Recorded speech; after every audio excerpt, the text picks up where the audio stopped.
नमस्कार दोस्तों, आप सभी का गुरुकुल लॉजिक में हार्दिक स्वागत है।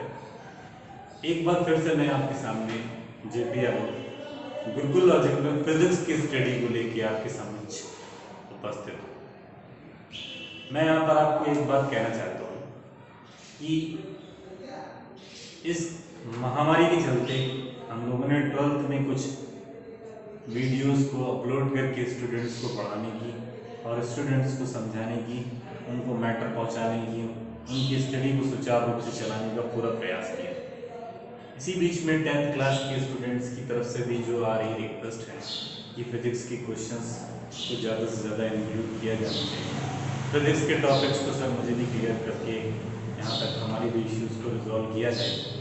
उन सब के स्नेह और प्यार को देखते हुए मैं फिजिक्स की जो बेसिक फंडामेंटल चीज़ें हैं, जिनमें 10th लेवल पर बच्चों को जो इश्यूज़ आते हैं, जो फाउंडेशन लेवल पर इश्यूज़ आते हैं, मैं बहुत सारा पार्ट तो डिट्टो नहीं कवर कर सकता, बट ये है कि जिन चीज़ों पर बच्चों को सबसे ज़्यादा इश्यूज होते हैं, जिनको समझ लेने मात्र से पूरे चैप्टर को आप पूरी समझ आ जाएगी, उन सबको मैं यहाँ पर इंक्लूड करने की कोशिश करूँगा। अपार्ट फ्रॉम जो बुक में चीज़ें हैं, उसके अलावा भी बहुत सारी चीज़ें ऐसे इंक्लूड करने की कोशिश करूँगा, जिससे कि बच्चे अपने आप को फाउंडेशन लेवल के हिसाब से प्रिपेयर करते हुए 10th के बोर्ड की जो है प्रिपरेशन कर सकते हैं। हमारी लिस्ट पे जब आप हमारे चैनल पे जाएंगे तो वहाँ पर मैं 10th फाउंडेशन की एक प्लेलिस्ट अलग से बना रखी है बच्चों के लिए। तो जो बच्चे ऑलरेडी जो हमारे सब्सक्राइबर हैं, उनको मैं चाहूँगा कि अपने भाई बहन या अपने फ्रेंड्स को ये चीज़ बताएं कि अब इस बार से हम लोग इसको भी स्टार्ट कर सकते हैं। तो आप लोग जो है उनको ये चैनल के सब्सक्रिप्शन के लिए रेफरेंस दे सकते हैं, जिससे उन बच्चों को भी जो है एजुकेशन या फिजिक्स से रिलेटेड जो भी इश्यूज हैं वो चीज़ें वहाँ पर मिल जाएंगी। साथ में मैं ये भी कहना चाहता हूँ कि अदर सब्जेक्ट की भी डिमांड जिस हिसाब से आ रही है, तो आगे चल के हो सकता है कि अदर सब्जेक्ट की भी, जैसे कि मैथमेटिक्स और दूसरे सब्जेक्ट्स जो हैं हमारे लर्निंग सब्जेक्ट्स, जैसे मैं धीरे धीरे इन सबकी रिक्वायरमेंट को भी फुलफिल करूँगा। बट बने रहिए आप हमारे साथ। मैं फिजिक्स की क्लास लेता हूँ 10th की फाउंडेशन लेवल की क्लास में। मैं आपके साथ जेबी यादव आज स्टार्ट करने जा रहा हूँ 10th में इलेक्ट्रिसिटी। और इलेक्ट्रिसिटी के टॉपिक्स को अगर हम देखें तो एक बहुत ही इंटरेस्टिंग टॉपिक है।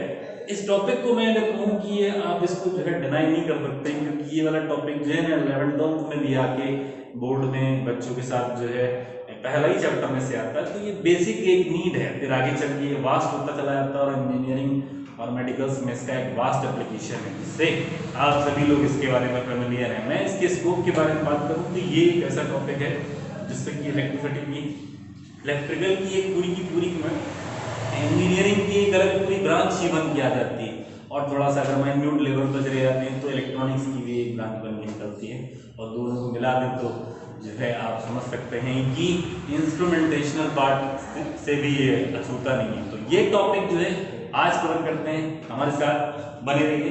टॉपिक को स्टार्ट करने से पहले अगर मैं बात करूं कि क्या टॉपिक क्या है, तो मैं कहूँगा टॉपिक का नाम है इलेक्ट्रिसिटी।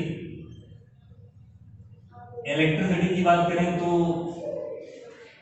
इसमें हम बात करें कि जो चार्ज के फ्लो की वजह से इलेक्ट्रिसिटी आती है। जैसे कभी भी अगर बच्चों ने सुना होगा तो इलेक्ट्रिसिटी का मतलब बच्चों ने जानते हैं कि करंट होती है। करंट की बात अगर हम करें तो करंट क्यों फ्लो होती है, कैसे फ्लो होती है, और करंट से पहले की क्या चीजें ऐसी हैं जो हमें समझ लेनी चाहिए। तो मैं बात करता हूँ कि जो इलेक्ट्रिसिटी का टॉपिक है, ये टॉपिक में ही इंक्लूडेड है इफेक्ट ऑफ इलेक्ट्रिक करंट। तो इफेक्ट ऑफ इलेक्ट्रिक करंट के बारे में बात करते हैं।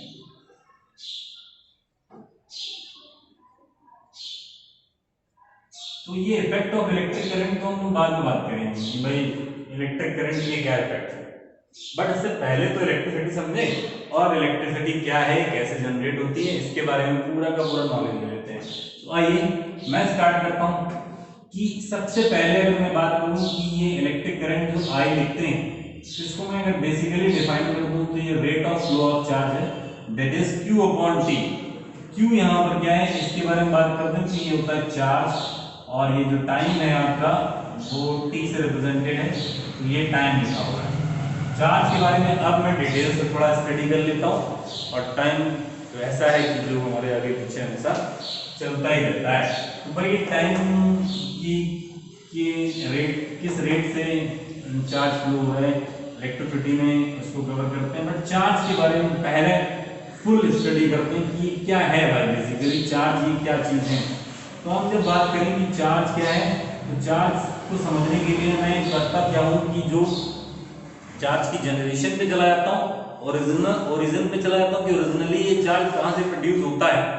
तो आप सभी जानते हैं कि एटम किस तरीके से, जो जस्टिफाइड मॉडल है हमारा बोर का एटॉमिक मॉडल, जो कि मॉडर्न मॉडल कह सकते हैं हम लोग, ये यहाँ पर हमारा एक न्यूक्लियस रहता है, न्यूक्लियस के चारों तरफ यहाँ पर कुछ ऐसी सेल हैं जिन पर क्या इलेक्ट्रॉन रिवॉल्व करता रहता है, ये न्यूक्लियस है।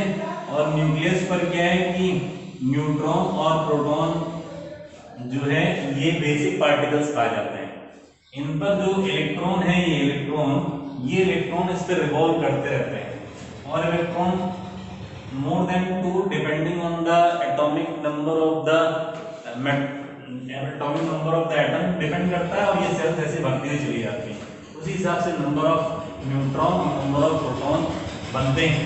बट इनिशियली लेवल पे जब हम एटम की बात करते हैं कि कोई एटम है, जैसे मैं एग्जांपल बात करूं यहाँ पर कि कौन से एटम के बारे में बात करेंगे, एटम के बारे में बात करेंगे तो जैसे मैं कह दूं कि 1H1 ये एटम, और 1H1 अगर एक ये एटम है, इसके रिप्रेजेंटेशन में अगर बात करूं तो यहाँ पर ये 1 जो लिखा हुआ है ये क्या बताता है, ये नंबर ऑफ प्रोटॉन को बताता है। नंबर ऑफ प्रोटॉन हमारा 1 है, और यही नंबर ऑफ इलेक्ट्रॉन को बताता है, और ये नंबर ऑफ प्रोटॉन और नंबर ऑफ इलेक्ट्रॉन यहाँ पर हमारे 1 है। और ये जो ऊपर दिया है ये एटॉमिक मास को बताता है। एटॉमिक मास को हम लोग देखते कैसे, कभी भी एटॉमिक मास अगर निकालना होता है तो हम लोग कैसे निकालते हैं, number of proton plus number of neutron. But यहाँ पर प्रोटॉन की वैल्यू 1 हो गई है, न्यूट्रॉन की वैल्यू 0 है, दैट्स व्हाई एटॉमिक मास जो है हम लोग का निकल के आएगा ये 1। तो 1H1 करके ऐसा दिया रहता है। मैं अगर बात करता हूँ कि ये ऐसा कोई हाइड्रोजन एटम है, तो ये इसको एग्जांपल से और इसका चार्ज से क्या रिलेशन है, मैं बेसिकली क्यों इसको बता रहा हूँ, क्यों मैं एटम को बता रहा हूँ जबकि बात कर रहा था मैं चार्ज की। जब मैं आपको कहूँ कि एटम को इसलिए मैं बता रहा हूँ कि न्यूक्लियस के अंदर जो स्टूडेंट मुझे फर्स्ट टाइम यहाँ पर ऑब्जर्व कर रहे हैं, तो मैं आप सभी को एक बार आपका स्वागत करता हूँ, और मैं ये कहता हूँ कि आपको मैं जब तक उसके डीप पार्ट पर नहीं ले जाऊँगा, जब तक मैं उसकी समझ को क्लियर नहीं कर दूँगा, तब तक मैं कभी भी आगे नहीं बढ़ता हूँ। स्टूडेंट का पहले बेस सेट हो, इसके बाद ही हम जाके आगे की तरफ अप्रोच करते हैं। तो मैं ये कहूँगा आपसे कि इसको ध्यान से समझते चलिए, मेरे साथ बने रहिए। 1-2 लेक्चर्स के बाद आप पूरी तरीके से क्लियर हो पाएंगे कि हमारी टीचिंग मेथोडोलॉजी क्या है, किस तरीके से मैं बच्चों को यहाँ पर बेस को लेते हुए फिर जाके आगे के कॉन्सेप्ट और एक लार्जर कॉन्सेप्ट पर डिस्कशन करता हूँ। मैं आपसे यहाँ पे कह सकता हूँ कि जब मैं कहूँ कि चार्ज के बारे में बात करी जाए, तो ये चार्ज यहीं से प्रोड्यूस होने की स्टार्टिंग होती है। मैं कहता हूँ कि यार इसका पूरी का डिसमेंटल कर दो। डिसमेंटल करने का मतलब जैसे ये हमारे पास मार्कर है, मैं इसको डिसमेंटल कर दो, तो ये इसको अलग कर दूँ, ऐसे करके खोलो, और ये इसकी कैप अलग कर दो, इसमें से लगी हुई रिफिल को निकालो, ये सब अलग कर दो, तो ये हो गया उसका डिसमेंटल। इसी तरीके से मैं कहूँ कि एटम का डिसमेंटल कर दो, एटम को अपने बेसिक पार्ट में तोड़ दो। एटम को जब अपने बेसिक पार्ट में तोड़ेंगे, तो एटम जब अपने बेसिक पार्ट में टूटेगा तो इलेक्ट्रॉन अलग हो जाएंगे, जितने भी इलेक्ट्रॉन है, कुछ इलेक्ट्रॉन्स निकल के आएंगे इसमें से, निकलने जैसे इस पे कैप निकला था, अपर कैप निकला था, इसी तरीके से क्या कुछ न्यूट्रॉन निकलेंगे और कुछ प्रोटॉन, ये 3 बेसिक पार्टिकल निकलेंगे इसमें जो डिसमेंटल करने पर आएगा। तो ऐसा पाया गया, हमारा जस्टिफाइड है, जो न्यूट्रॉन है ये इस पर कोई भी चार्ज नहीं होता, और जो प्रोटॉन है उस पर पॉजिटिव चार्ज होता है, और इलेक्ट्रॉन है उस पर क्या होता है, नेगेटिव चार्ज होता है। इन पर इलेक्ट्रॉन और प्रोटॉन के ऊपर जो एक इलेक्ट्रॉन या प्रोटॉन है, इन पर जो चार्ज होता है, इस चार्ज को बोलते हैं फंडामेंटल चार्ज। क्या बोलते हैं इसे बोलते हैं फंडामेंटल चार्ज। E पर चार्ज या फिर P पर चार्ज, इलेक्ट्रॉन पर चार्ज या फिर प्रोटॉन के ऊपर जो चार्ज होता है 1.6 इंटू 10⁻⁻19 कूलम का चार्ज होता है। इस चार्ज को बोलते हैं फंडामेंटल चार्ज। ये फंडामेंटल चार्ज की अगर हम बात करें तो इसका इस्तेमाल बहुत ही हर जगह पर होता रहता है और इसको आपको समझना बहुत जरूरी है। क्यों? क्योंकि यहीं से इलेक्ट्रिसिटी की थ्योरी स्टार्ट होती है, यहीं से इलेक्ट्रोस्टैटिक और इलेक्ट्रोडायनामिक्स की बातें स्टार्ट होती हैं। आज का दिन आप नोट कर लीजिए, इसके बाद से ये फंडामेंटल चार्ज आपकी लाइफ में जब तक आप फिजिक्स पढ़ते हैं या जब तक आप टेक्नोलॉजी के टर्म्स में रहेंगे, ये इलेक्ट्रॉन के ऊपर चार्ज आपका बेसिक बेस बन के आएगा। जैसे कहते हैं ना ब्रिक्स रखते हैं ना, तो वैसे ही ब्रिक्स में से ये एक ब्रिक है कि ये हमारा जो है बेसिक पार्ट है कि electron will be considered as a fundamental part of the atom. जो इलेक्ट्रॉन के ऊपर चार्ज होता है उसको फंडामेंटल चार्ज कहते हैं। इस फंडामेंटल चार्ज की वैल्यू की बात करें तो 1.6 × 10⁻⁻19 कूलम। तो ये कूलम क्या है? इस कूलम को कह सकते हैं कि ये यूनिट कहते हैं, ये यूनिट है एसआई यूनिट है। किसकी? चार्ज की एसआई यूनिट है। चार्ज की एसआई यूनिट की बात करें तो एसआई यूनिट क्या है चार्ज की? That is coulomb. और अगर इसकी सीजीएस यूनिट की बात करें तो सीजीएस यूनिट क्या है इसकी? CGS unit. मोस्टली ये कूलम की बात करते हैं और स्मॉलर यूनिट पर हम लोग चले जाते हैं तो हम लोग किसकी बात कर लेते हैं? हम लोग बात कर लेते हैं कि इसकी स्मॉलर यूनिट पे जाते हैं तो माइक्रो कूलम की बात कर लेते हैं। बट अगर मैं सीजीएस की बात करूं तो फ्रैंकलिन करके जो एक हमारी यूनिट पाई जाती है उसको हम लोग इस पे इंट्रोड्यूस करते हैं कि भाई इलेक्ट्रॉन की बेसिक यूनिट और कौन कौन सी हैं उन पर भी हम डिस्कशन कर लें। तो उन पर अगर हम लोग डिस्कस करते हैं तो हम लोग बात करते हैं कि फ्रैंकलिन ये बेसिक यूनिट में से आती है। Franklin is a basic unit of जो कि सीजीएस सिस्टम में आती है। ये बहुत ही कॉमनली यूज नहीं होती है, इसीलिए मैं आप लोग को ये बता दे रहा हूँ कि कई बार इसका यूज आ जाता है। तो कई बार यूज अगर आ जाता है तो आप इसको यूज कर सकते हैं। बट यहाँ पर जो फ्रैंकलिन इसकी यूनिट है, ये फ्रैंकलिन की बात करें ना तो ये अक्सर मोस्टली आपको इस लेक्चर के बाद हो सकता है कि कभी सुनने को भी ना मिले। बट ये फ्रैंकलिन एक साइंटिस्ट का नाम है और इन्हीं के नाम पर ही बेस्ड ये सीजीएस सिस्टम पर यूनिट बनाई गई है। बट मोस्टली जब भी हम लोग चार्ज की बात करेंगे तो ये चार्ज हमारा कूलम पे रहेगा। ये कूलम बड़ी बिगर यूनिट होती है, तो हम लोग स्मॉलर यूनिट की बात कर लें तो वो माइक्रो कूलम पर आ जाते हैं। ये माइक्रो वर्ड क्या होता है? माइक्रो का मतलब होता है 10⁻⁻6। ये 10⁻⁻6 के टर्म्स में लिखा जाता है। तो अगर मैं कहूं कि 1 कूलम कितना होता है तो आप लिख सकते हैं 10⁻⁻6 कूलम। माइक्रो कूलम की बात करें 1 माइक्रो कूलम कितना होता है तो माइक्रो की जगह 10⁻⁻6 और फिर आगे कूलम लगा सकते हैं। तो आप ये माइक्रो कूलम हो सकता है। और एक बार और भी छोटी यूनिट की बात कर सकते हैं कि 1 माइक्रो कूलम के बारे में बात कर लिए जाए। 1 माइक्रो की जगह 10⁻⁻6 फिर लिखिए माइक्रो कूलम। फिर आप माइक्रो की जगह पर एक बार फिर से लिख दीजिए। तो हम लोग बात करेंगे कि भाई 10⁻⁻6 और फिर से माइक्रो की बात करेंगे तो 10⁻⁻6 और फिर ये कूलम। तो लास्ट में हमारे पास 10⁻⁻12 कूलम। इस तरीके से 1 माइक्रो कूलम में 10⁻⁻12 कूलम बन के आते हैं। तो ये चीजें हम लोग अगर बात कर रहे हैं कि भाई 1 माइक्रो कूलम में कितना चार्ज होता है तो ये स्मॉलर यूनिट में से आ जाती है। यहाँ पर उसने जो बात करी कि भाई चैप्टर स्टार्ट कर रहे इलेक्ट्रिसिटी और electric effect of electric current, तो उससे पहले हम लोगों ने चार्ज के बारे में बात करी। चार्ज होता है क्या होता है, उसके लिए हम लोगों ने क्या किया कि एक बात बताई कि आपको भाई बेसिक एटम में क्या क्या पार्टिकल्स होते हैं और उसको डिसमेंटल करके देखा तो ये बेसिक फंडामेंटल पार्टिकल निकले। इन बेसिक फंडामेंटल पार्टिकल्स में जो इलेक्ट्रॉन प्रोटॉन के ऊपर चार्ज होता है, इसी चार्ज को ही हम लोग बोलते हैं फंडामेंटल चार्ज। That is 1.6 × 10⁻⁻19। यह फंडामेंटल चार्ज। और इसी फंडामेंटल चार्ज की दम पर ही हम लोग बात करेंगे तो ये फंडामेंटल चार्ज ही अक्सर यूज में आता है। लेकिन ये जो कूलम है इसकी बिगर यूनिट है, तो इसकी हम लोग कुछ स्मॉलर यूनिट की बात करेंगे। तो कूलम में लिख के हम लोग क्या लिख देते हैं, इसके लिए माइक्रो कूलम का यूज करते हैं। और भी छोटी यूनिट के बारे में बात करें तो 1 माइक्रो कूलम भी हमारे सामने पर कई बार आ जाता है स्मॉल यूनिट के टर्म्स में। ठीक है, एसआई यूनिट के बारे में मैंने बताया कि ये फ्रैंकलिन लिखा रहता है, कई बार आप इसको यूज करते हुए दिख जाएंगे, कई बार यहाँ पर यूज करते हुए दिखा दिया जाता है, बट ये ज़्यादा कॉमनली यूज नहीं होता, ये मोस्टली बहुत ही कम यूज होता है, बट जानकारी आपके लिए जरूरी है। मैं बात करता हूँ अभी जब चार्ज की हम लोगों ने मैग्नीट्यूड के बारे में बात कर ली, इनकी एसआई यूनिट के बारे में बात कर ली, अब हम लोग चार्ज के डिस्कशन कर लेते हैं कि भाई क्या होती है, प्रॉपर्टीज क्या है चार्ज की।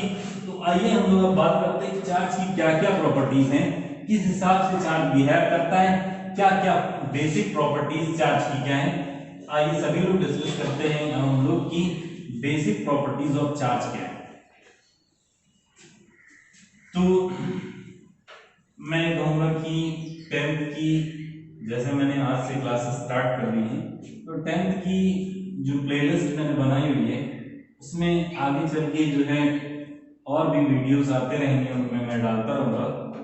अदर वीडियोस जो है 12th के वो अलग आते हैं गुरुकुल लॉजिक के नाम से, और ये जो हमारे 10th के वीडियो आएंगे वो प्लेलिस्ट जो है वो 10th की फंडामेंटल फिजिक्स या 10th फिजिक्स के नाम से जो बनी हुई है उसको आप लोग चेक करेंगे, और 10th के स्टूडेंट्स या फाउंडेशन के स्टूडेंट्स को ये बेसिकली हेल्प करेगा। साथ में मैं बात करता हूँ जो अदर स्टूडेंट्स हैं, जैसे कि हमारे दूसरी क्लासेस के स्टूडेंट हैं जो कि 11 12 के हैं, तो उनके लिए मैंने क्या है अलग से प्लेलिस्ट बना रखी है, वो वहाँ पर बच्चों की स्टडी वहाँ पर होगी। यहाँ पर मैं 10th के लेवल को कवर कर रहा हूँ, और 10th के लेवल पे ही मैं बात कर रहा था प्रॉपर्टी ऑफ चार्ज की। मैं प्रॉपर्टीज ऑफ चार्ज के बारे में बात करेंगे, तो चार्ज की प्रॉपर्टीज के बारे में बात करेंगे। तो पहला तो ये कि चार्ज किसकी वजह से प्रोड्यूस होता है, तो वो इलेक्ट्रॉन या फिर प्रोटॉन के ऊपर जो चार्ज होता है उसकी वजह से प्रोड्यूस होता है।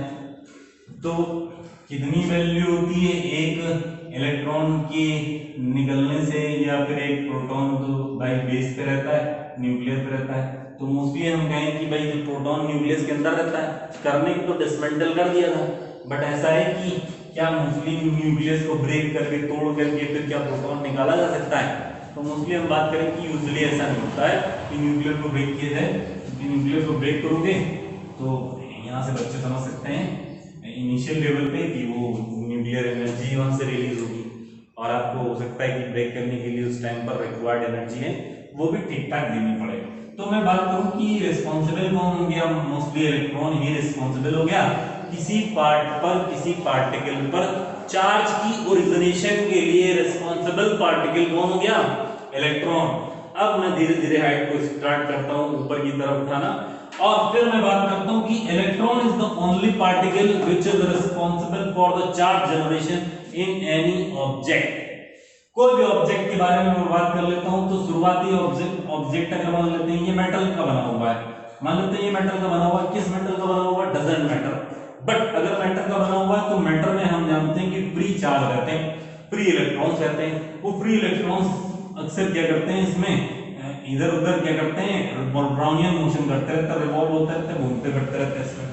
अब क्या कर रहा हूं मैं कि यहां से एक इलेक्ट्रॉन बाहर निकाल ले रहा हूं, जैसे ही मैं एक इलेक्ट्रॉन यहां पे बाहर निकाल लूंगा there will be a deficiency of electron.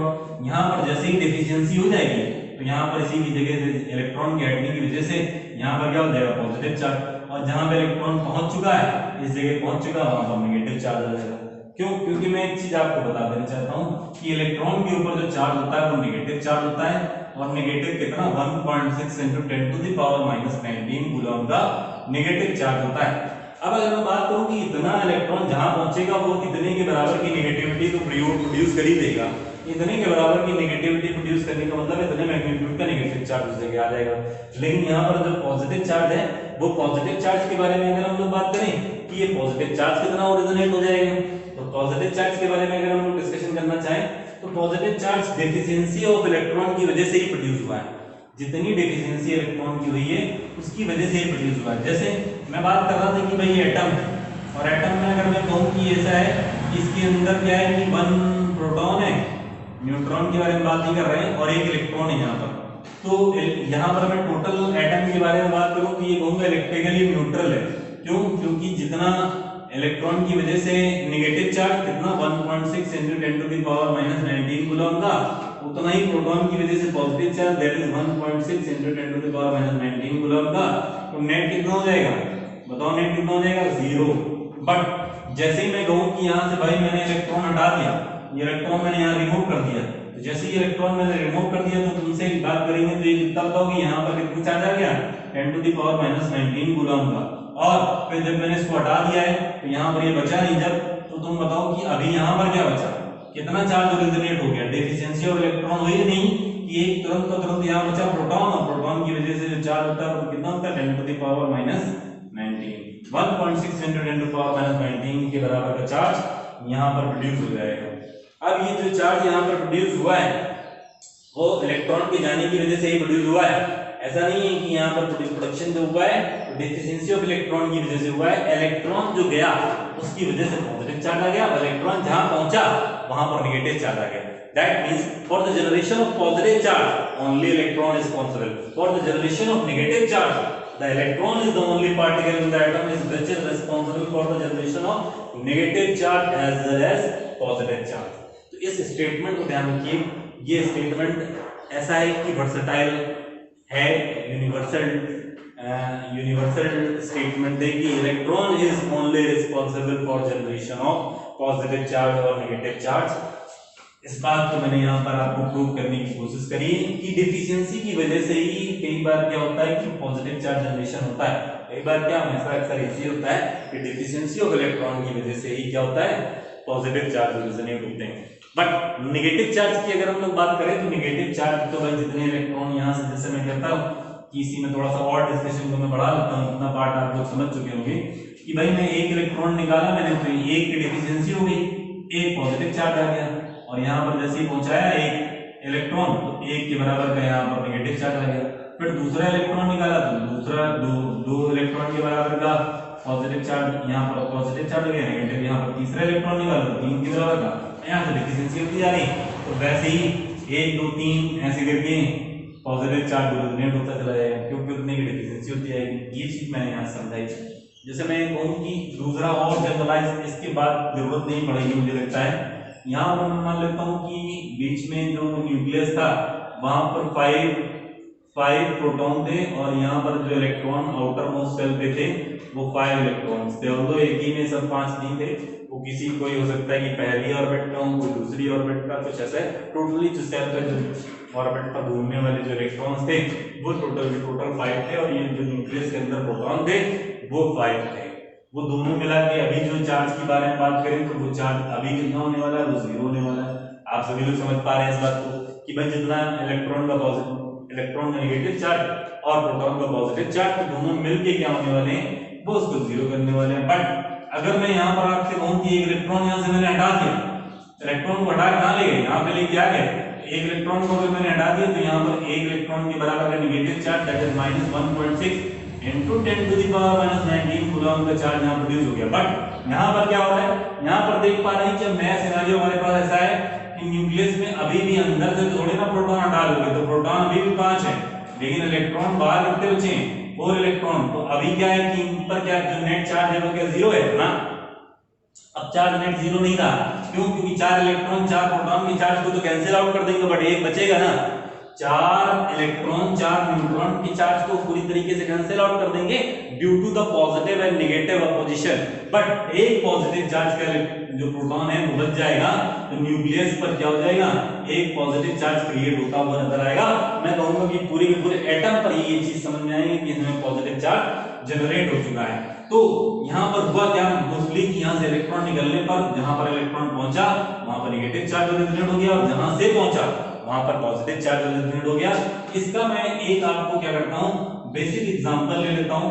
Basic example की बात करें, जैसे सोडियम की बात कर रहा हूं मैं, तो सोडियम में क्या हो रहा है कि एक इलेक्ट्रॉन यहां से बाहर निकल जा रहा है, तो इलेक्ट्रॉन यहां पर भाई आया, तो यहां पर इलेक्ट्रॉन Na और प्लस ई माइनस कर दिया, तो यहां पर हम लोग क्या लगाते हैं? एक पॉजिटिव चार्ज लगा देते हैं। यहां पर अभी बात करें तो इन दोनों का चार्ज मिला के दे देंगे तो न्यूट्रल हो जाता है। जैसे मैं Mg की बात करूं तो Mg पर क्या होता है कि ये इलेक्ट्रिकली न्यूट्रल है, और अगर मैं Mg पर 2 इलेक्ट्रॉन निकालूं तो 2 पॉजिटिव चार्ज और 2 इलेक्ट्रॉन, ऐसे करके इक्वेशन लिखी जाती है। तो मोस्टली चार्ज जनरेशन पर इस तरह की इक्वेशन लिखी जाती है, इलेक्ट्रॉन कहीं बाहर नहीं आए, इसी से निकले हुए, और वो निकलने के बाद उसमें कैटायंस का प्रोडक्शन कर दे रहे हैं। कैटायंस वर्ड जो आता है वो आता है इसके लिए, कैटायन और एनायन की बात करें तो इसी तरीके के चार्ज, पॉजिटिव चार्ज और नेगेटिव चार्ज को रिप्रेजेंट करने के लिए दिखाए जाते हैं। अगर मैं बात करता हूं यहां पर आप लोगों से कि ये चार्ज का ओरिजिनेशन हम लोगों ने बात कर लिया, अब हम लोगों ने क्या किया, आगे चल के हम लोग डिस्कस कर लेते हैं। भाई प्रॉपर्टी ऑफ चार्ज के बारे में बात कर रहे थे हम, तो प्रॉपर्टी ऑफ चार्ज में हमने बेसिकली आप लोगों को क्या बताया, अभी बेसिक आंसर ये बताया, इलेक्ट्रॉन जो है वो केवल रिस्पांसिबल है चार्ज जनरेशन के लिए, चार्ज के ओरिजिनेशन के लिए। Electron is only responsible in the particle for charge generation. नहीं, अभी आगे जो है मैं थोड़ा सा आगे बढ़ता हूं और आगे बढ़ के जो है आप लोगों को और चीजों के बारे में बताता हूं, चार्ज की और प्रॉपर्टीज के बारे में बात करता हूं। आई होप सो कि यहाँ पर आप लोगों ने इतना समझ रखा होगा कि चार्ज में किस तरीके से चार्ज का प्रोडक्शन हो रहा है और इलेक्ट्रॉन किस तरीके से अपना रोल प्ले कर रहा है। तो ये 10th की इलेक्ट्रिसिटी के हिसाब से बिल्कुल बेसिक चल रहा है, उसको ये मत सोचिएगा कि कहीं बुक में नहीं दिया है, और ऐसा चीज भी मत समझिएगा कि इसको हमें नहीं कवर करना चाहिए। नहीं, ये सभी चीजें आपको कवर करनी चाहिए। स्टूडेंट को अपने माइंड में थोड़ा सा ब्रॉड रखना चाहिए, सीखने की उसकी कैपेसिटी अगर ज़्यादा रहेगी, अच्छे से सीखना चाहेगा तो बेस वो जल्दी से बना लेगा, और इसके बाद वो चीज़ों को समझ के बहुत आराम से अपने कॉन्सेप्ट को क्लियर कर पाएगा। मैं बात करता हूँ इसकी कुछ बेसिक प्रॉपर्टी के बारे में बात करता हूँ कि जैसे मैं कह रहा था कि एक इलेक्ट्रॉन निकलता है तो 1 इलेक्ट्रॉन के निकलने पर 1 इलेक्ट्रॉन के बराबर का चार्ज प्रोड्यूस हो जाता है, that is fundamental charge 10 to the power -19 1.6 मैं कहूँ कि 2 इलेक्ट्रॉन निकल रहे हैं, दो इलेक्ट्रॉन के निकलने की वजह से कैसे कर सकते हैं, 2 × 1.6 × 10 टू द पावर -19 कूलम कह सकते हैं। ऐसे ही मैं कह सकता हूँ 3 इलेक्ट्रॉन अगर निकल रहे हैं तो 3 इलेक्ट्रॉन के निकलने की वजह से कितना हो जाएगा, 3 × 1.6 × 10 टू द पावर -19 कूलम कह सकते हैं। ऐसे ही मैं कह सकता हूँ यहाँ पर 4 इलेक्ट्रॉन के निकल रहे हैं, 4 इलेक्ट्रॉन के निकलने की वजह से आप बता सकते हो 4 × 10 to the power 1.6 × 10 to the power -19 coulomb निकल जाएगा। अगर ऐसे ही मैं कहता हूँ कि यहाँ पर 4 नहीं, 5 नहीं, 6 नहीं, n इलेक्ट्रॉन्स निकल रहे हैं, तो फिर यहाँ पर जो है n × 1.6 × 10 to the power -19 coulomb के बराबर का चार्ज आ जाएगा।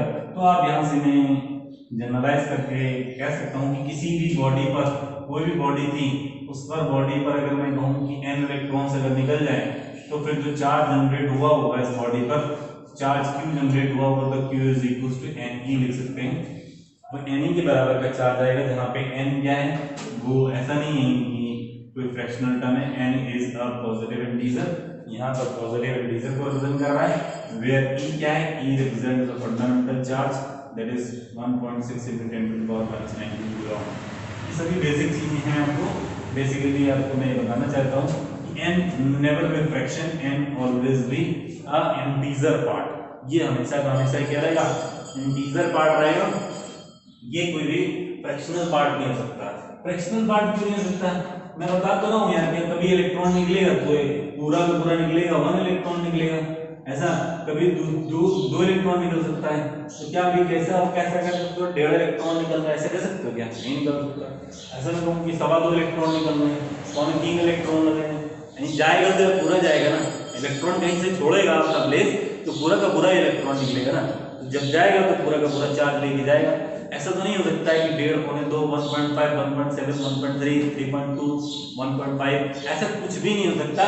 जब भी जाएगा चार्ज तो पूरा का पूरा क्वांटम फॉर्मेट में जाएगा, पूरा का पूरा एक यूनिट के फॉर्मेट में जाएगा, पूरा का पूरा क्या करेगा कि होल चार्ज यहाँ से जो है पूरा का पूरा ट्रांसफर होगा। That's why n always will be an integer part, और पॉजिटिव इंटीजर में इसलिए लिख रहा हूँ क्योंकि इसकी वैल्यू जब भी n की वैल्यू काउंट करेंगे तो वो पॉजिटिव इंटीजर, कहने के लिए कोई निगेटिव भी कह सकता है, बट मैं कहता हूँ कि यहाँ से इलेक्ट्रॉन को निकालने की बात कर रहा हूँ या इलेक्ट्रॉन को देने की भी बात कर रहा हूँ। किसी बॉडी को इलेक्ट्रॉन दिए जाते हैं तो वहाँ पर वो पॉजिटिव टर्म्स में कंसीडर करते हैं, पॉजिटिव या तो इलेक्ट्रॉन दे रहे हो नहीं दे रहे हो, जितना या तो ले रहे हो, जो भी है वो n की वैल्यू आप रखिए और उसमें पॉजिटिव इलेक्ट्रॉन को अगर हम कहीं ट्रांसफर कर रहे हैं, किसी बॉडी से ट्रांसफर कर रहे हैं, तो दोनों ही केसेस में अगर मैं बात करता हूँ कि यार यहाँ से इलेक्ट्रॉन मैंने n इलेक्ट्रॉन निकाल दिए, n इलेक्ट्रॉन अगर निकाल दिए तो यहाँ पर जो चार्ज जनरेट होगा वो Q is equal to Ne के बराबर का नेगेटिव चार्ज, और वहीं पर तुरंत यहाँ पर बात कर लें तो यहाँ पर Q is equal to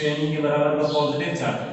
due to deficiency of electron यहाँ पर पॉजिटिव चार्ज जनरेट होगा, यहाँ पर due to efficiency of electron, electron आ गए तो नेगेटिव चार्ज प्रोड्यूस कर गए, तो due to efficiency of negative charge वहाँ इलेक्ट्रॉन्स की वजह से वहाँ पर नेगेटिव चार्ज प्रोड्यूस हो जाएगा, यहाँ पॉजिटिव चार्ज आ जाएगा। लेकिन कितना चार्ज प्रोड्यूस हो रहा है वो that can be calculated only using the formula Q is equal to Ne। This principle is known as quantization of charge. इसको क्या बोलते हैं? Quantization of charge. इस प्रिंसिपल को बोलते हैं क्वांटाइजेशन ऑफ चार्ज, कि पूरा का पूरा चार्ज जो रहता है वो क्वांटाइज फॉर्मेट में रहता है।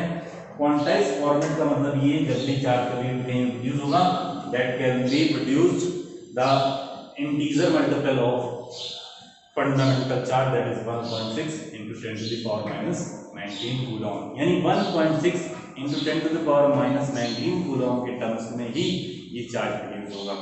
या तो 1.6 होगा, मतलब समझिए, मैं थोड़ा और एक्सप्लेन कर दूं, या क्वांटाइजेशन समझ पाएंगे कि या तो मैं कहूँ कि n की वैल्यू 1 होगी, n की वैल्यू अगर 1 है तो E के बराबर का चार्ज प्रोड्यूस होगा, और n की वैल्यू अगर मैं मान लेता हूँ 2 है तो फिर यार कितना चार्ज प्रोड्यूस होगा? 2E के बराबर का चार्ज प्रोड्यूस होगा।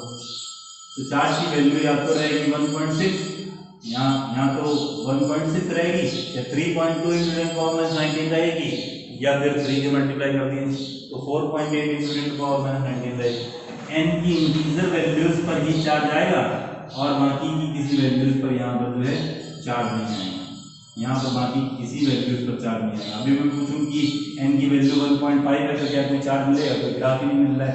बेसिकली हमें तो ये पॉइंट मिल रहे थे, ये ऐसे फ्रैक्शनल पॉइंट मिल रहे थे, इन पर ही वैल्यूज मिल रही है और कोई वैल्यूज मिलेगी नहीं, और ना ही n की किसी फ्रैक्शनल पार्ट के लिए वैल्यूज नहीं मिलेगी। तो ये चार्ज की प्रॉपर्टीज में ये बहुत पहली प्रॉपर्टी और बेसिक प्रॉपर्टीज में से आता है, that is quantization of charge. Charge की प्रॉपर्टीज का ये पार्ट नंबर 1 बेसिकली कह सकते हैं। अब चार्ज की और प्रॉपर्टीज के बारे में बात करेंगे, डीप में हम लोग पूरी तरीके से स्टडी कर लेते हैं। इलेक्ट्रिसिटी का रहा बात, जब तक हम चार्ज को पूरा नहीं समझ सकते तब तक हम इलेक्ट्रिसिटी पे नहीं आएंगे। आप बने रहिए, यहाँ पर हम लोग समझ रहे हैं चार्ज को पूरी तरीके से। चार्ज समझने के बाद ही हम लोग इलेक्ट्रिसिटी पे जंप करेंगे।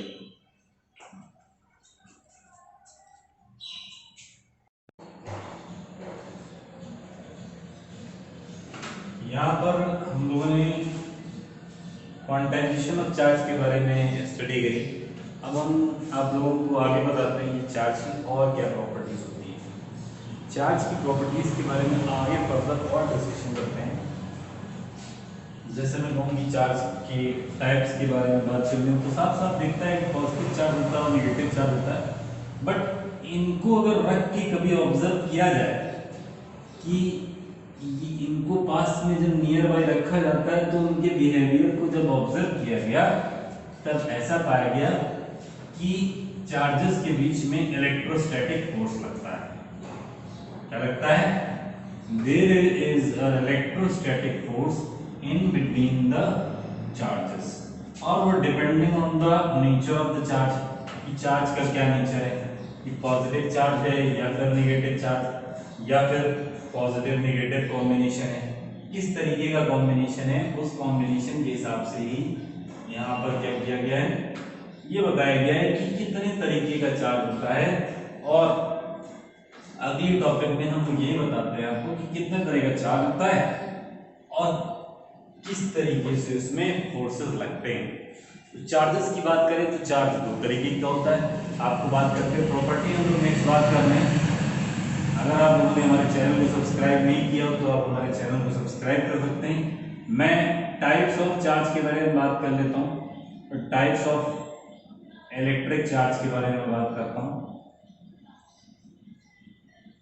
तो आप जानते हैं कि दो तरह का पॉजिटिव चार्ज होता है, एक पॉजिटिव और एक नेगेटिव। ये इलेक्ट्रॉन की वजह से प्रोड्यूस होता है और ये डिफिशियंसी ऑफ इलेक्ट्रॉन की वजह से या फिर प्रोटॉन की वजह से प्रोड्यूस होता है। रही बात ये, जब चार्जेस नियर बाय रखे जाते हैं तो इन पे फोर्सेस लगते हैं, और वो फोर्सेस कौन से लगते हैं, उन फोर्सेस को बोलते हैं इलेक्ट्रोस्टैटिक फोर्सेस। Electrostatic forces. अब मैं बात करूं कि इलेक्ट्रो वर्ड इलेक्ट्रॉन की वजह से, स्टैटिक रेस्ट की वजह से आया है। तो दो चार्ज के जो कॉम्बिनेशन हो सकते हैं वो पॉसिबल कॉम्बिनेशन ये हो सकता है कि पॉजिटिव पॉजिटिव चार्ज है, पॉजिटिव नेगेटिव है, नेगेटिव नेगेटिव चार्ज है, और नेगेटिव पॉजिटिव चार्ज। ऐसे 4 कॉम्बिनेशन प्रोड्यूस हो सकते हैं। तो पॉजिटिव पॉजिटिव के बीच में देखा गया है कि जब ये 2 चार्ज रखे थे तो इनके बीच में रिपल्सन हो रहा था, ये चार्जेस आपस में क्या कर रहे थे, दूर की तरफ भाग रहे थे, तो इनमें रिपल्सन फोर्सेस लगी है। एक पॉजिटिव चार्ज और दूसरा नेगेटिव चार्ज है, तो ऑब्जर्व किया गया कि ये आपस में अट्रैक्ट हो रहे थे एक दूसरे की तरफ, इनके बीच में अट्रैक्शन फोर्सेस लग रहे थे। एक नेगेटिव और दूसरा भी नेगेटिव होने पर सिमिलर चार्ज हुए, तो इन पर क्या हो रहा है, रिपल्सन ऑब्जर्व किया गया, ऐसा पाया गया, देखा गया, रखे गए जब ये चार्ज, तब ये दूर दूर की तरफ जा रहे थे। ऑब्जर्व करने के बाद ऐसा प्रेडिक्शन लेने कि डायरेक्टली ऐसे बोल दिया गया, रखने के बाद देखा गया, ऑब्जर्व किया गया, देन फिजिक्स का लॉ बन गया। जो आप सामने ऑब्जर्व करते हो और जैसा बिहेवियर दिखता है वो लॉ बन जाता है। यहाँ पर एक नेगेटिव चार्ज और एक पॉजिटिव चार्ज की बात करा गया, ये आपस में जब रखे गए तो इनके बीच में ये आपस में अट्रैक्ट होने की कोशिश कर रहे थे, ये नियर बाय क्लोजर आने की कोशिश कर रहे थे, एक दूसरे के पास जाने की कोशिश कर रहे थे।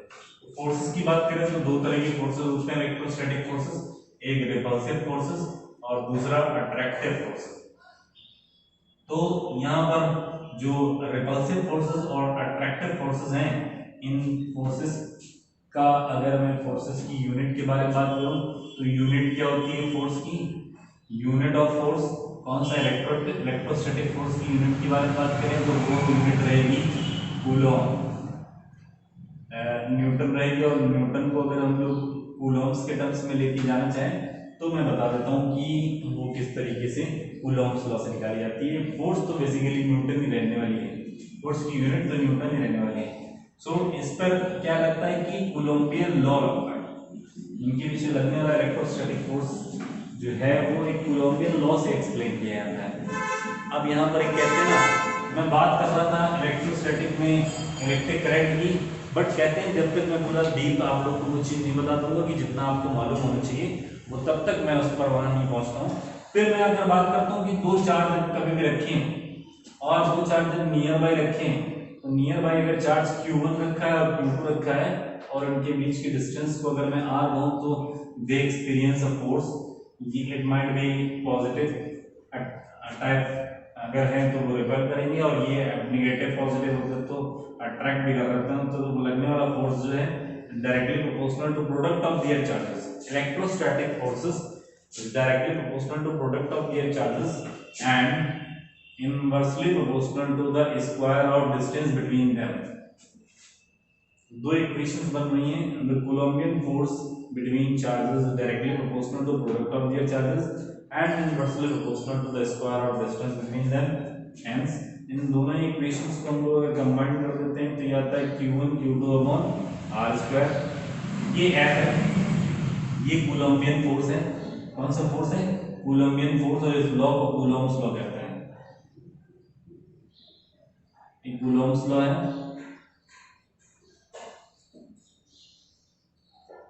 और कूलम्बियन फोर्स ये लग रहा है, इसका अगर मैं प्रोपोर्शनलिटी साइन हटाता हूं तो एक कांस्टेंट लगा देता हूं, ये था 1/4 pi epsilon naught k Q1 Q2 upon R square.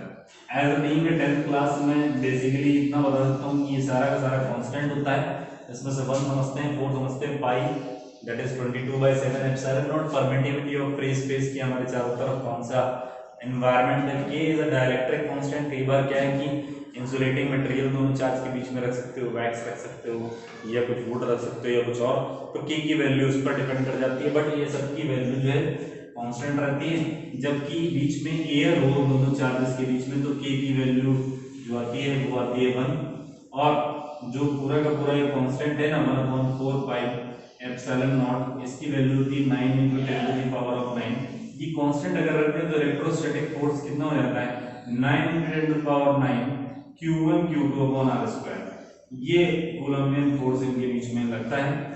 इस कूलम्बियन फोर्स की वजह से अगर मैं इसकी यूनिट के बारे में बात कर रहा था, कि कूलम्स के टर्म्स में अगर यूनिट लिखें तो वो हो जाएगा, ये तो मैं अगर बात करूं कि कूलम की वजह से अगर मैं इलेक्ट्रोस्टैटिक ये Q1 Q2 रख दूँ और इसकी वैल्यू R की वैल्यू R स्क्वायर की वैल्यू रख दूँ और ये कांस्टेंट की वैल्यू रखूँ तो फिर फोर्स दूसरे ही टर्म्स में आता हुआ आपको समझ में आएगा। बट अभी क्या कहूँगा कि जो फोर्स है उसकी यूनिट आप जब भी लिखें न्यूटन में लिखें और वही आपके लिए सही रहेगा, ठीक है। इस फोर्स की वैल्यू जो है वो न्यूटन में लिखी है। हम लोगों ने बताया क्या कि प्रॉपर्टीज ऑफ चार्ज के बारे में डिस्कस कर रहे हैं और वो type of charge electric charges के बारे में हमने बताया यहाँ पे, और आपको ये भी एक्सप्लेन करा कि किस तरीके से इनके बीच में electrostatic force that might be attractive type और रिपल्सिव टाइप ये लग सकते हैं, और उनके बीच में जो उनका फॉर्मूला होता है उसके बारे में भी डिस्कशन किया। इस तरीके से मैं क्या करता हूँ, थोड़ा सा मैं आगे बढ़ता हूँ और मैं इलेक्ट्रिक चार्ज की अदर प्रॉपर्टीज के बारे में भी डिस्कस कर लेता हूँ कि इलेक्ट्रिक चार्ज क्या है। पहली बार तो कंजर्वेशन प्रिंसिपल के बारे में बात कर लेता हूँ कि इलेक्ट्रिक चार्ज क्या रहता है, कंजर्व रहता है। It can neither be produce nor be destroyed but can be transfer from one place to another place. एक प्लेस से दूसरे प्लेस पर इलेक्ट्रिक चार्ज को आप ट्रांसफर जरूर कर सकते हैं एक जगह से दूसरी जगह, है ना, बट ये है कि पूरे के पूरे यूनिवर्स का अगर मैं चार्ज कहूँ तो वो कंजर्व पाया जाता है। The charge of any body is conserve. Basically अगर इसको लार्जर वर्जन में लें तो हम कह सकते हैं कि पूरे के पूरे यूनिवर्स का ही चार्ज कंजर्व माना जा सकता है, और वो चार्ज का जो ये प्रिंसिपल है इसको कंजर्वेशन ऑफ चार्ज प्रिंसिपल कहते हैं। तो प्रॉपर्टीज की नेक्स्ट प्रॉपर्टी पर आगे हम लोग बात करते हैं कि क्या प्रॉपर्टी है चार्ज की। अगली प्रॉपर्टी के बारे में बात कर रहे हैं, that is conservation of charge. Conservation of charge के बारे में बात कर रहे हैं तो charge of any body is totally conserve and basically अगर लार्जर वर्ड में बात करें तो charge of whole universe is conserve. तो यहाँ पर कुछ ऐसे एग्जाम्पल भी हमें देखने को मिलते हैं कि जिनके बारे में मैं कह सकता हूँ कि जस्टिफाई करते हैं कि कंजर्वेशन चार्ज के बारे में। मैं बेसिक प्रिंसिपल की जैसे बात कर लेते हैं, लेकिन मैं सोडियम के बारे में ही बात कर रहा था कि ये सोडियम का इलेक्ट्रिकली न्यूट्रल पार्ट है और यहाँ पर सोडियम का पॉजिटिव चार्ज बना और यहाँ पर इलेक्ट्रॉन को रिजॉल्व करते हुए मैंने अलग करते हुए दिखाया। यहाँ पर अगर मैं इस इक्वेशन पे देखूँ तो टोटल चार्ज जो है 0 है और यहाँ पर भी अगर मैं देखूँ तो इनका भी टोटल चार्ज 0 ही है। तो टोटल जो रिएक्शन से पहले का चार्ज और रिएक्शन के बाद का चार्ज जो है वो हम देखेंगे कि सेम ही है। ऐसा है कि किसी भी, है ना, रेडॉक्स रिएक्शन में भी अक्सर हम लोग देखते हैं कि इलेक्ट्रॉन को बैलेंस करके पूरी तरीके से हम लोग टोटल का टोटल चार्ज करते रखते हैं। रेडॉक्स रिएक्शन आप लोगों ने फर्स्ट चैप्टर में पढ़ी होगी। तो उन्हीं पर मैं और थोड़ा सा बात कर लेता हूँ कि चार्ज में और ऐसी क्या क्या चीज़ें पाई जाती हैं उनकी चार्ज की, और क्या ऐसी प्रॉपर्टीज में से डिस्कशन कर लेते हैं, तब जाके हम लोग इलेक्ट्रिसिटी पर आगे की तरफ अप्रोच करते हैं। कंजर्वेशन के साथ साथ में हम चार्ज इनवेरिएंट प्रॉपर्टी को भी शो करता है। चार्ज में और कौन सी इनवेरिएंट प्रॉपर्टी का मतलब ये कि चार्ज अगर स्टैटिक पोजीशन पे रहे या फिर चार्ज क्या रहे मूविंग कंडीशन पे रहे। जैसे मैं मान लेता हूँ कि यहाँ पर मेरे पे दो पॉजिटिव चार्ज यानी दो पॉजिटिव चार्ज क्रिएट किए मैंने, जो फंडामेंटल चार्ज यानी दो इलेक्ट्रॉन को निकाला तो पॉजिटिव चार्ज आया। वैसे मूवमेंट करा देते हैं, ऐसा नहीं ये 2 से 3 हो जाएगा या ब्लड के 1 हो जाएगा, ऐसा नहीं होगा। इसमें जो है जो स्टैटिक हो या फिर डायनामिक हो तो इनवेरिएंट प्रॉपर्टी भी शो करता है चार्ज, है ना। चार्ज क्यू स्टैटिक जो रेस्ट पे रखा होगा और वही क्यू डायनामिक होगा। डायनामिक का मतलब मूवमेंट करने पर भी चार्ज इसी तरीके से रहने वाला है। इसको हम लोग बोलते हैं इनवेरिएंट प्रॉपर्टी ऑफ चार्ज। अब हम लोग बात करते हैं कि चार्ज के इतने डिस्कशन के बाद हम लोग अब बेसिक डिस्कशन जो करने जा रहे हैं वो हम लोग करने जा रहे हैं इलेक्ट्रिसिटी का। और इलेक्ट्रिसिटी का एक इम्पॉर्टेंट डिस्कशन चार्ज के rate of flow of charge की से ही स्टार्ट होता है। इसीलिए मैंने पहले से ही आपको क्या किया, चार्ज की पूरी प्रॉपर्टी उसका पूरा का पूरा डिस्कशन किया, चार्ज के बारे में बताया, तब जाके मैं इलेक्ट्रिसिटी को मैं पूरी तरीके से एक्सप्लेन करने की कोशिश कर रहा हूँ। अब बच्चे चार्ज को जान रहे हैं, रियल में समझ रहे हैं कि चार्ज ऐसा होता है। मैं आपसे कह सकता हूँ कि कोई भी अगर जब भी हम लोग मॉडल के बारे में बात करते हैं या किसी भी कंडक्टर के बारे में बात करते हैं तो कंडक्टर वो पार्ट होता है जिसमें इलेक्ट्रॉन इजीली फ्लो हो सकता है, इलेक्ट्रॉन फ्री इलेक्ट्रॉन्स पाए जाते हैं और वो क्या करते हैं अपने प्लेस पर रैंडमली इधर उधर मूव करते रहते हैं। इन द सेम वे जैसे क्लास में स्टूडेंट होते हैं ना, वो जब तक टीचर नहीं आता वो ऐसे ऐसे करके इधर का उधर फेंकते रहते हैं और कुछ मूवमेंट करते रहते, चलता रहता है उनका मूवमेंट। जैसे ही टीचर क्लास में पहुंचा तो सारे के सारे जो है इलेक्ट्रॉन दैट मींस स्टूडेंट वो क्या हो जाते हैं, अलर्ट मोड पर आ जाते हैं और फिर उसी डायरेक्शन में फ्लो होना स्टार्ट होते हैं जिस डायरेक्शन में जो है टीचर अपना पोटेंशियल लगाता है। पोटेंशियल यहाँ पर हम लगाते हैं तो पोटेंशियल अप्लाई करते हैं कि यहाँ पर मैं एक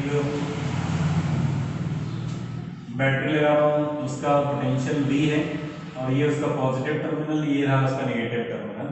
और मैं बात करूँ कि ये जो मेटल का जो मैंने दिखाया हुआ ऊपर ये मेटल का वायर है और मेटल वायर है जिसमें फ्री इलेक्ट्रॉन्स खूब सारे होंगे।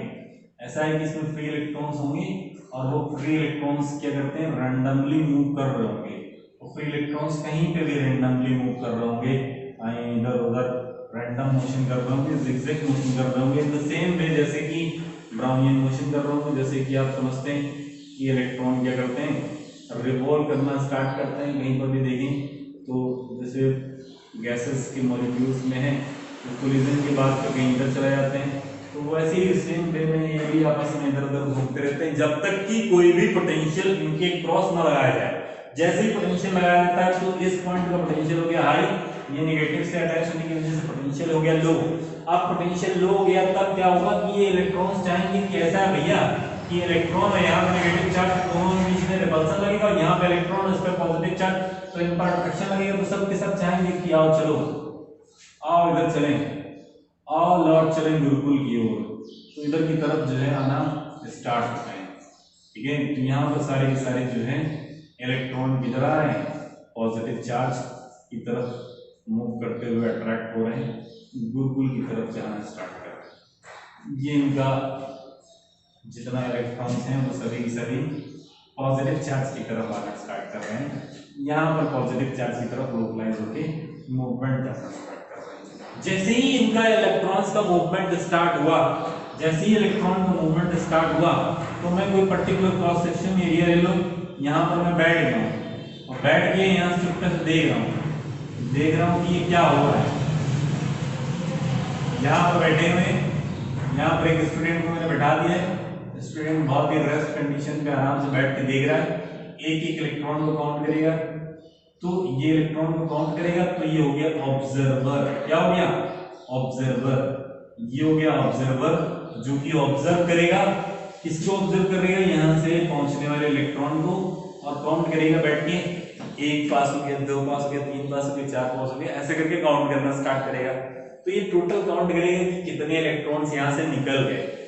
तो मैं बता रहा था कि यहाँ से पूछे कि ये क्रॉस सेक्शनल एरिया ए है, मान लो यहाँ से कितने इलेक्ट्रॉन निकल गए, तो वो मान लेते हैं कि there are n number of electron which has been pass through that cross sectional area. और इन इलेक्ट्रॉन को पास होने पे अगर उन्होंने देखा कि इस ऑब्जर्वर ने t टाइम लग रहा था, if t time is required या t टाइम तक उसने ये ऑब्जर्व किया और देखा ये n नंबर ऑफ इलेक्ट्रॉन्स यहाँ से क्या हो गए, पास हो गए, तो फिर मैं कहूँ कि टोटल चार्ज कितना पास होगा। तो ये चीज अभी मैंने सिखाई थी जस्ट थोड़ी देर पहले आपको कि यहाँ पर अगर लगातार इलेक्ट्रॉन पास होते रहे तो उसमें से total charge n number of electron की चार्ज फ्लो होने की वजह से जो चार्ज प्रोड्यूस होगा that will be q is equals to ne। इतना जो है चार्ज प्रोड्यूस होगा और अगर इतना टाइम लग रहा है तो according to definition of electric current I is equals to q upon t। तो इलेक्ट्रिक करंट क्या हो जाएगा, rate of flow of charge. Definition की बात करें तो rate of flow of charge is known as electric current. अब q की जगह पर आप लिख सकते हैं n into e और टाइम की जगह पर टाइम भी लिख सकते हैं। तो मैं यूनिट की अगर बात कर लेता हूं, यहाँ पे यूनिट की अगर हम बात कर लें तो अभी थोड़ी देर पहले आप लोगों ने बात करी थी चार्ज की यूनिट कूलॉम, और टाइम की बात करें तो सेकंड हो जाएगी, कूलॉम पर सेकंड। लेकिन इसकी और दूसरी एक ऐसा यूनिट बिंदास यूनिट होती है जो कि एम्पियर होती है, क्योंकि एम्पियर ने इसको इन्वेंट किया था। करंट जो है एक फंडामेंटल क्वांटिटी जिससे आती है, हमारे पास 7 फंडामेंटल क्वांटिटीज होती हैं। उन 7 फंडामेंटल क्वांटिटीज में इलेक्ट्रिक करंट भी एक फंडामेंटल क्वांटिटीज है। जैसे फिजिकल क्वांटिटीज आप लोगों ने पढ़ी होंगी ना, जैसे मास time length, electric current, amount of substance, है ना, थर्मोडायनामिक टेम्परेचर, और यहाँ पर कहीं ल्यूमिनस इंटेंसिटी, इन सब चीज़ों के बारे में आप लोगों ने डिस्कस किया होगा, पढ़ा होगा। नहीं पढ़ा होगा तो 11th में आ गया, ये सब चीज़ों के बारे में पढ़ोगे। मैं बेसिकली आपको अभी फिलहाल के तौर पर बात कर रहा था। यहाँ पर जो SI unit of electric current है that will be coulomb per second, और SI यूनिट दूसरी हम लोग एम्पियर भी लिख सकते हैं। तो एम्पियर के साथ साथ कई बार छोटी यूनिट के बारे में बात जब करते हैं, स्मॉलर यूनिट के बारे में बात करते हैं, तो एम्पियर में लिखते हैं, इसका सिंबल ए लिखते हैं, एम्पियर में लिख के मिली एम्पियर लिख देते हैं। तो मिली एम्पियर की बात करेंगे तो मिली बोले 10 to the power -3, तो 1 एम्पियर इज इक्वल टू, अगर मैं इसको कहूँ 1 मिली एम्पियर को एम्पियर में कन्वर्ट कर दूं तो मिली की जगह वैल्यू लिख दो 10 to the power -3 और ये हो गया एम्पियर। ये स्मॉलर यूनिट की बात हो जाएगी। स्मॉलर यूनिट में ये चीजें आने लगेंगी। अगर मैं इस तरीके से आपसे कहूँ तो आप देख पा रहे हो कि हमने इलेक्ट्रिक करंट को आपको एक्सप्लेन करने की बात करी।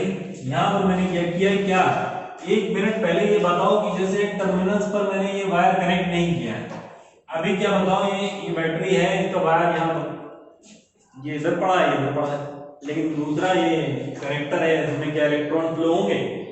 हाँ, फ्लो होंगे कि नहीं? हाँ, फ्लो होंगे, उल्टा सीधा ब्राउनियन मोशन में फ्लो होंगे, कोई डायरेक्शनल फ्लो नहीं होगा। ये ऑब्जर्वर क्या आएगा, बैठ के ऊपर से देखता रहेगा, अच्छा कुछ इधर निकलना है तो कुछ इधर निकल जा रहा है, कोई इधर से निकल जा रहा है, कोई उधर से निकल जा रहा है। ये रिंग साइड में अगर ऊपर बैठा दिया है ऑब्जर्वर को तो क्या आएगा कि नेट में समझ नहीं आ रहा कि कोई इधर जा रहा है, कोई इधर जा रहा है, नेट नहीं पता चल रहा है कि कितना टोटल इलेक्ट्रॉन ट्रांसफर हुआ, ये नहीं मालूम चल रहा है। बट लेकिन जैसे ही मैंने क्या किया है, इनके टर्मिनल्स आपस में कनेक्ट कर दिए, अब उसको पता चल जा रहा है, ये ऑब्जर्वर कह रहा है अब सही है भाई, अब सही है, अब सारे इलेक्ट्रॉन इधर ही जा रहे हैं। अब बैठ के हम काउंट कर रहे हैं 1 2 3 4 5 n, ऐसे करके काउंट कर लिया उसने। तो जैसे ही हम पोटेंशियल को इनके अक्रॉस एस्टेब्लिश कर देते हैं, तो अगर मैं थोड़ा सा और बड़ी बात कर दूं तो इनके बीच में एक इलेक्ट्रिक फील्ड जनरेट हो जाती है जो कि हाई पोटेंशियल से लो पोटेंशियल की तरफ होती है, और इलेक्ट्रॉन को flow opposite to the electric field होता है। वैसे अगर ये ना समझ में आए तो ज्यादा बड़ी बात नहीं है, ये आप अगर 12th में पढ़ोगे, इलेक्ट्रिक फील्ड हाई पोटेंशियल से लो पोटेंशियल एस्टेब्लिश हो जाती है और करंट का फ्लो क्या होने लगता है, opposite to the flow of electric field. But यहां पर हमने आपको कूलॉम्स लॉ तो बता रखा है ना समझने के लिए कि नेगेटिव चार्ज इलेक्ट्रॉन पर, यहाँ पे पॉजिटिव चार्ज तो नेगेटिव चार्ज से पॉजिटिव चार्ज की तरफ फ्लो ऑफ इलेक्ट्रॉन होने लगेगा। तो इसी वजह से सारे इलेक्ट्रॉन इधर की तरफ जाने लगते हैं जैसे ही हम पॉजिटिव टर्मिनल से कनेक्ट करते हैं। तो होता यह है कि अब इतना समझ लेने के बाद कि मैग्नीट्यूड भी कैसे निकालते हैं, Q अपॉन T करके, Q कैसे निकालते हैं, नहीं करके यूनिट के लिखेंगे कूलम पर सेकंड या फिर एम्पियर। अब हम लोग बात करते हैं स्मॉलर यूनिट B के लिखेंगे मिली एम्पियर। बट मैं अगर आपसे ये कह दूं कि भैया ऐसा है कि कैसे पता करेंगे कि किस डायरेक्शन में करंट फ्लो हो रही है, डायरेक्शन क्या होगी करंट की, और करंट स्केलर क्वांटिटी होगी कि वेक्टर क्वांटिटी, तो हम बात कर लेते हैं कि डायरेक्शन क्या होगी इलेक्ट्रिक करंट की, फिर बात करते हैं कि ये स्केलर क्वांटिटी होगी कि वेक्टर क्वांटिटी। तो सबसे पहले आइए हम लोग बात करते हैं कि स्केलर क्वांटिटी है या वेक्टर क्वांटिटी। तो कहें कि भाई vector quantities are those quantities which has magnitude as well as direction and follows the laws of vector addition but scalar quantities have only magnitude। तो यहां पर तो करंट की बात करें तो उसमें डायरेक्शन भी होती है और मैग्नीट्यूड होता है, तो ना ये स्केलर है ना ये वेक्टर है, क्योंकि लॉज ऑफ वेक्टर एडिशन ये फॉलो नहीं करती है। जैसे मान लेते हैं करंट की बात करें तो करंट ऐसे जा रहा है, एक करंट ऐसे जा रहा है, बीच का एंगल थीटा है, और करंट की बात करें ये I1 है, ये करंट I2 है, यहाँ पर करंट I1 प्लस I2 हो जाएगी। लेकिन लॉस वेक्टर एडिशन की लॉस फॉलो नहीं करती है, इनके बीच में एंगल बदलते हैं तब भी ये I1 I2 ये रहती है, दैट्स व्हाई इनका एंगल पर कुछ फर्क ना पड़ता है। इसलिए ना ये वेक्टर है ना ही स्केलर है, ये क्वांटिटी टेंसर क्वांटिटी में से थर्ड क्वांटिटी टेंसर क्वांटिटीज में से आ जाती है। तो तो इस इलेक्ट्रिक करंट को हम लोग टेंसर क्वांटिटी कहेंगे। इस तरह की क्वांटिटी होगी टेंसर क्वांटिटी, बट समटाइम्स इसको लोग स्केलर कह देते हैं, तो नेवर माइंड, ये स्केलर के टर्म्स में आ जाएंगे, बट एग्जैक्टली अगर बात करें तो electric current is a tensor quantity. मैं बात कर लेता हूं इसकी बात की बात आई। सबसे पहले तो हम बात कर रहे थे कि यहाँ पर टर्मिनल्स के बीच में हम लोगों ने क्या किया है कि ये जो बैटरी लगाई थी यहाँ की हम बात कर रहे थे कि इलेक्ट्रिक करंट कैसे फ्लो होगी। इलेक्ट्रिक करंट हमेशा पॉजिटिव टर्मिनल से नेगेटिव टर्मिनल की तरफ फ्लो होगी, इस बात का हमेशा ध्यान रखिएगा। तो लेकिन इलेक्ट्रॉन अपोजिट डायरेक्शन में फ्लो होते हैं। इलेक्ट्रिक करंट अगर इधर की तरफ जा रही है ना तो इलेक्ट्रॉन अपोजिट डायरेक्शन में फ्लो होता हुआ दिखेगा आपको। इस बात को आप लोग ऐसे कॉन्सेप्ट की तरीके से समझ के चलिए। तो आप लोग बने रहिए हमारे साथ, हम पढ़ा रहे हैं आपको इलेक्ट्रिसिटी, और ये चल रहा है जो है फाउंडेशन की क्लासेस चल रही हैं, और फाउंडेशन की क्लासेस में 10th का बेसिक पार्ट इलेक्ट्रिसिटी का लेके चल रहे हैं। मैंने अभी कूलम्ब्स के बारे में डिस्कस किया, साथ में हम लोगों ने प्रॉपर्टी ऑफ चार्ज के बारे में डिस्कस किया, और जाके मैंने थोड़ा सा इंट्रोडक्शन अभी इलेक्ट्रिक करंट का दिया है। आप लोग बने रहिए मेरे साथ, और साथ में ही मेरे चैनल को सब्सक्राइब करते रहिए। 10th क्लास के स्टूडेंट्स जो हैं आपके दोस्त वगैरह उन सबको शेयर करते रहिए, ताकि वो सब लोग भी ज़्यादा से ज़्यादा एक्सपोजर पाते रहें। बने रहिए जेपी यादव के साथ गुरुकुल लॉजिक में। मैं फिर आता हूँ आपके साथ, तब तक के लिए स्टे ट्यून्ड, बाय बाय।